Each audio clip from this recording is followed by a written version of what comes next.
The year is 1988, and this was the year that marked 50 years since DC Comics introduced us to the Man of Steel himself, Superman.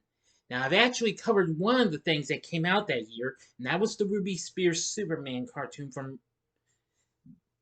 from the studio of Ruby Spears. Yeah. Yeah, Saturday morning Tvlog. Now let's talk about the other show that came out the same year, and it's a live action series. Get ready as I talk about Superboy in this Tvlog right now. This is a Big D's Entertainment Rankings and Reviews Tvlog.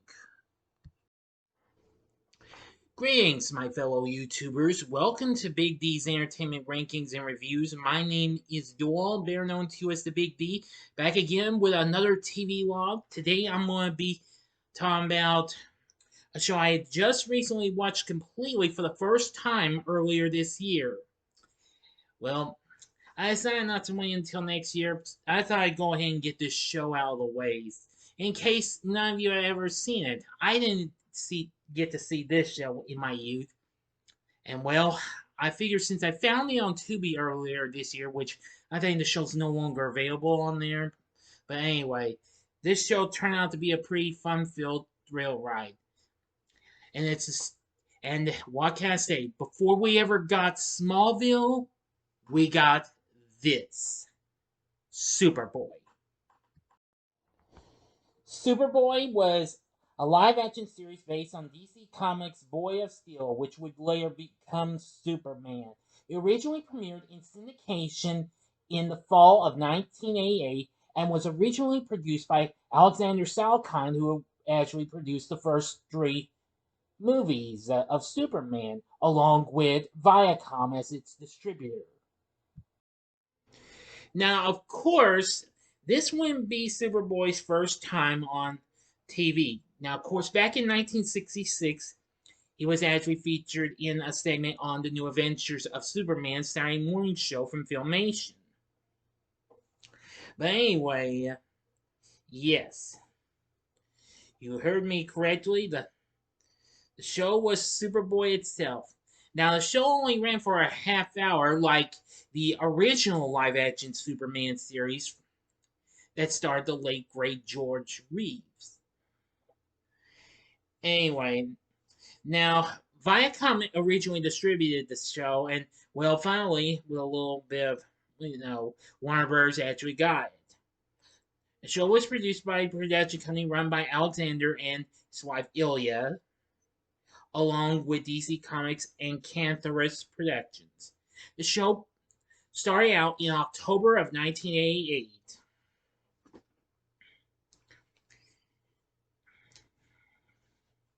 Now then, let's see. Now, ironically, the series came about a year after DC had erased the character of Superboy from their continuity in the Man of Steel reboot by John Byrne, excuse me.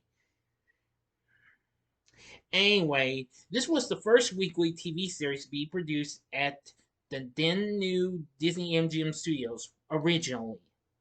But from season 2 onwards, it went to Universal Studios, where it would be the first weekly TV product at that studio.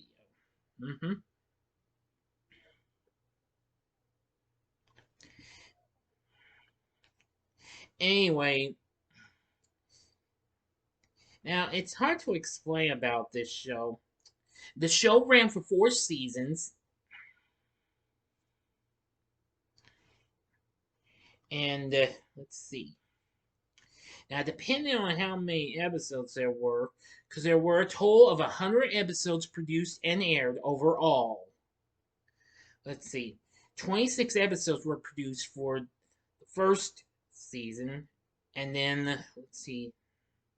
And then the second season had 26. So did the third season. But it was the 4th and final season that only had 22 episodes. But I'll get to those in a little bit. Now let's talk about the actual show itself.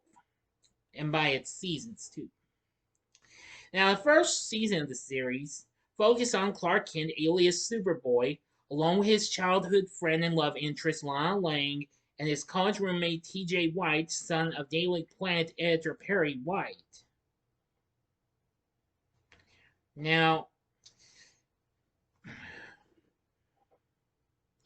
originally there were 13 episodes filmed for the first season. Let's see. And they were rather crude compared to later episodes. The producers, not sure where any additional episodes would be ordered, did their best to save money on the first 13. As a result, the special effects are a bit rougher, and the episodes have a grittier, real-world feel to them. And this brought about more character-oriented stories, and stories with more ordinary villains like drug dealers and crime bosses. After 13 more episodes were ordered, special effects improved and the show took on a more professional look.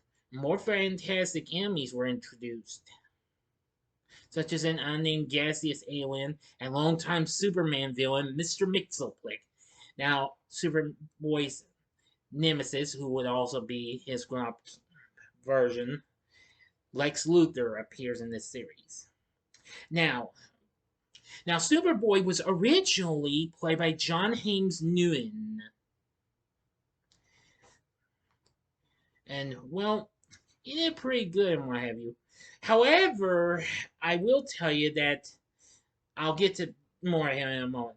Now, in one episode of the series of the first season, an episode adapted Lex Luthor's Silver Age comic book origin, which Superboy rescues Lex from a lab accident that causes him to lose all his hair, becoming the familiar bald villain every Superman fan has come to recognize. Of course, Luthor blames him for his hair loss and gains a new, more intense hatred for the Boy of Steel. And from this point on in the series, Luthor is determined to destroy Superman, or should I say Superboy, rather than just humiliate him. That's right, you heard me correctly. Luthor was more interested in fixing basketball games and humiliating Superboy than anything else. And that's that.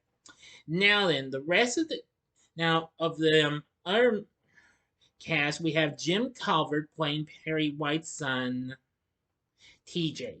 However, unfortunately, he was removed, and so was Nguyen, because the producers were not enamored with Nguyen's portrayal, so Gerard Christopher took over the lead role. The only other person to stay on was future soap opera star Stacey Heidick, who played Lana Lang. She played her throughout the whole series run.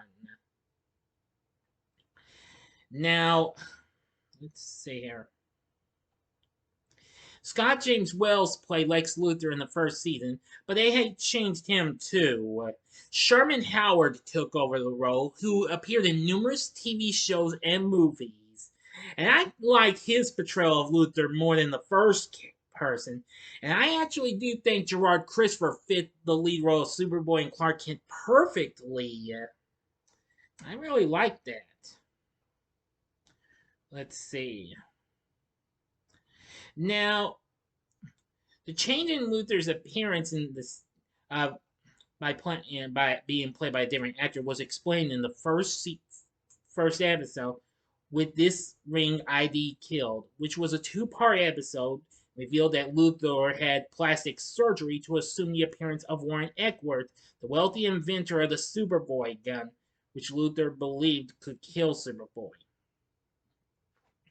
Now, TJ's character was ran out as he went on to work for the Daily Planet, and so they brought in a new roommate for Clark, Andy McAllister, played by Ellen Mitchell-Smith, who most of you know him best from Weird Science, the movie. Yes, that's right, you heard me correctly. He played Wyatt Donnelly. However, he was only on for that season run, but however, he would return in an episode of the third season. Now, Andy was very different from TJ, and was constantly looking to make money with get-rich-quick schemes. And also flirted with Lana frequently, and his advances were always refused, though Lana did consider Andy a friend. Aside from Luthor, the villains were amped up in the second season as well, as additional comic book characters were introduced to the series. Amongst some of them include Metallo, played by Michael Callan, Bizarro, played by Barry Myers, as well as the Yellow Perry, played by Elizabeth Kiefer. And Mr. Mixel returned in one more episode, and he was played by Michael J. Pollard, who I've seen in several movies like Sleepaway Camp 3, and he also appeared in the beginning of House of a Thousand Corpses, and he's appeared in lots of others. Yeah, Metallo and Bizarro actually made their first live-action appearances on the show. Funny guy Gilbert Gottfried, whom we sadly lost a few months back, appeared in a couple episodes as the character Nick Nack, who used toys to commit crimes similar to that of Superman's villain Toyman. Anyway, yep, I will say I really do think that was pretty good and what have you. We even had special guest appearances from short-lived James Bond actor George Lazenby from On Her Majesty's Secret Service and Bond girl actress Britt Ekland as aliens disguised as Superboy's Kryptonian father and mother in 2 episodes, Abandon Earth and Escape to Earth. That was really something. Now, soon the 3rd season would start, and the series had more changes. And the show's title officially became The Adventures of Superboy. The setting shifted from Schuster University to the Bureau of Extra Normal Matters in Capital City, Florida, where Clark and Lana were interns. Now, the Bureau is depicted as a government agency which investigates paranormal activities and aliens, including Superboy. Now, of course, this format change predates the concept of the series The X-Files. Let's see. And then we would get 2 new characters added to the core cast after Ellen Mitchell-Smith left.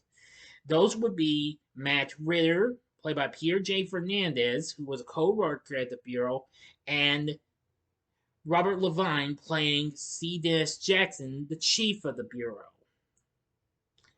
Now, the tone of the series changed dramatically as darker stories were produced, and the overall look of the series took on many characteristics of film noir, or something like that. Yes, a few journalists at the time suggested that this darker look was largely due to the success of Tim Burton's Batman movie, which came out the previous year, as well as The Flash TV series, which premiered the same year, which I'll be talking about then in my next video. Now, former Tarzan Ron Ely actually appeared as an adult retired Man of Steel from an alternate reality in one episode. And I gotta tell you, there's so many good episodes. And then one more season came along in 1991 and maintained the darker look and feel of the last season, and was the first in which no major cast changes took place. And I gotta tell you, there was so many here. Really incredible. So anyway, yeah. I think the Superboy TV series was so incredible. I really enjoyed it. The series came to an end in May of 1992 after 100 episodes were produced and aired. But however, soon after this, they'd soon get a new show to come out the following year in the form of Lois and Clark, The New Adventures of Superman, which premiered on ABC. Anyway, yep. I gotta hand it to what the people did and what have you. Now, soon it took some time for this to come to physical media because the Salkinds decided to challenge Warner Bros. In court over their rights to the series. And just like the Batman TV show, since it was owned by Fox, produced by Fox, my apologies, a lengthy period of legal wrangling ended with a settlement, and Warner Bros. Gained full control of the Superman franchise's films and series with the exception of Superman 4, The Quest for Peace, which happened to have been a big disappointment before the Superman 1988 cartoon and Superboy series came out. Though Warner Bros. Did distribute the film, Control passed to Warner Bros. Competitor Paramount after it acquired the Cannon Group, which was the producer of the film. And control of the TV series was shared. Ilya Salkind holds his family's stake in the show, having inherited his father's share. Oh, I made a mistake. I thought it was a. Oh, I'm sorry. Sorry if I made a mistake. I thought it was a. I thought Elliot was a woman. So my mistake, folks. Well, I'm feeling embarrassed here. Anyway, yes. He inherited his father's share when his dad passed away in '97. Studio Canal also holds rights as they purchased the Salkind's production company after it folded in the '90s. Distribution rights are shared by CBS Media Ventures, which is a successor in an interest to Viacom and holds domestic distribution rights, and Warner Bros. Television, which holds international rights. So Warner Bros. Has home media distribution rights to the series. Now, yes, the show is available on DVD.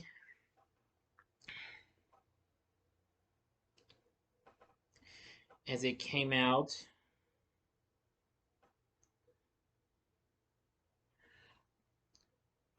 Yeah, in 2000, it was year 2005. No way, it was 2016 when it came out. And then after a long time, the second season finally came out the fall in 2012 after a 6.5 year gap through the Warner Archive Collection, which then released the rest of the series. The third season came out in the summer of 2013, and a few months later, the fourth season followed. Anyway, yeah.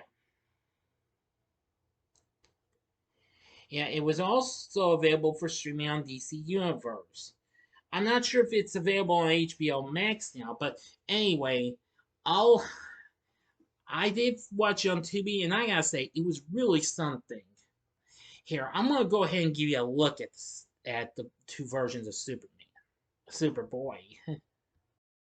Now, this is John Hames Noon. He's the original Superboy from the first season. Yeah, he did okay. He did all right in playing the character. And this is Gerard Christopher. He took over the role of Superboy for the rest of the run. Yeah, I like him. He's really more cooler. But you don't have to take my word for it. You be the judge. Well, now you know who's which of the Superboys you now know. If you want to see what the rest of the cast looks like, you can watch the show. Like I say, I don't think it's on Tubi anymore. So try and find it somewhere or get it on DVD and check it out. I think you might like it. Just depends. You be the judge.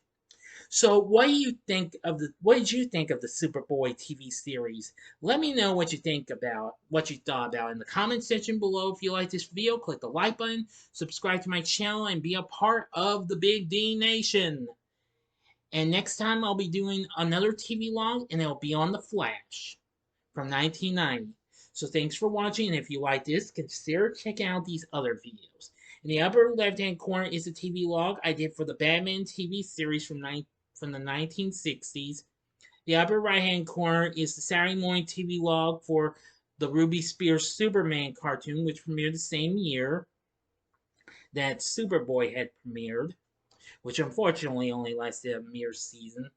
Or go to the bottom left-hand corner and see my original review of Superman the movie from 1978, which I plan to re-review later on down the road. And the bottom right-hand corner is the button you can click to subscribe if you like rankings and reviews on movies, TV, music, video games, etc. Then I'm your guy. Thanks for watching. Until next time, I'm the Big D saying see ya.